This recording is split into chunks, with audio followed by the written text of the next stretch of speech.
Anyone, with a bit of practice, can master the art of throwing up a WordPress blog, creating products, or even writing sales copy. But building a list? Now that requires all of those efforts as well as some creative thinking and courage.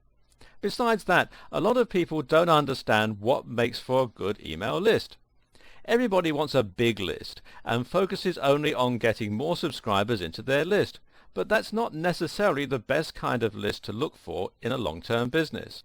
So what do you think a big, successful email list actually looks like?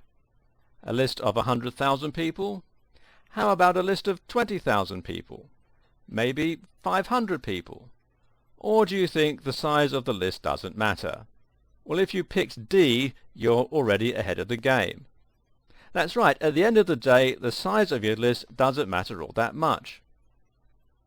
Some marketers out there with lists of 5,000 and 10,000 subscribers will constantly get tons of sales from each email, whereas others with lists of well over 100,000 subscribers can barely make enough sales to cover the rent.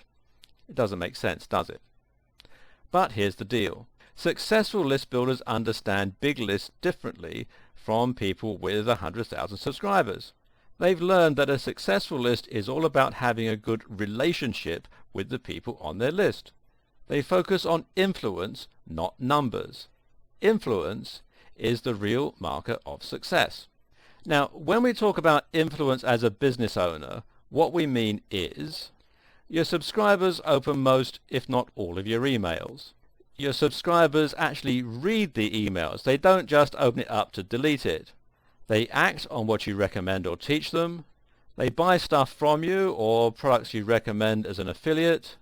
They beg you to put out more products that they can buy. And they help you learn the market by telling you what they need when you ask them questions. If you have influence with your subscribers, a list of 500 people who are true fans can be more successful than that 100,000 subscriber guy who simply hammers his list with one offer after another. Want proof? Ask someone with a huge list of over 100,000 people to show you their opt-in rates. They'll probably beat it like this guy. But chances are they're horrible. They might get a few thousand opens, but that doesn't mean a lot of those people will buy anything. That's because what these so-called marketers are doing isn't marketing. They're spammers. And what they're doing is they're just waiting to see what sticks. Note that they may not be illegally spamming, but because they're sending their list a bunch of unwanted junk, they're essentially spamming. And this is not what you want to do if your plan is to do this for the long term. Successful marketers continually provide solutions to problems that their customers have. They make sure every word they say or write to their customers is geared towards benefiting them. Period. They don't resort to hard sale tactics. They know that hard selling makes people tune them out. It makes them sound sleazy and greedy. You know, they're a bit like that sleazy used car salesman down the street in the polyester suit. You see, people aren't stupid. And unfortunately, most marketers are just out to make a quick buck. They want to press a button, send an email to, say, 50,000 people and walk away with $20,000 the next morning. Well, sorry folks, it just doesn't work that way. As Dr. Stephen Covey put it, trust is the glue of life. It's the most essential ingredient in effective communication. It's the foundational principle that holds all relationships. And you have to build trust with your customers. You have to make a connection each time you communicate with your subscribers. You have to like them, and you have to make them like you. You want them to read your emails and make them feel like you're talking directly to them. Now, the way you do that is by giving away helpful, informative, valuable content that actually solves your subscribers' problems. After all, isn't that the goal of a business? To provide a valuable product or service in exchange for something else, usually money.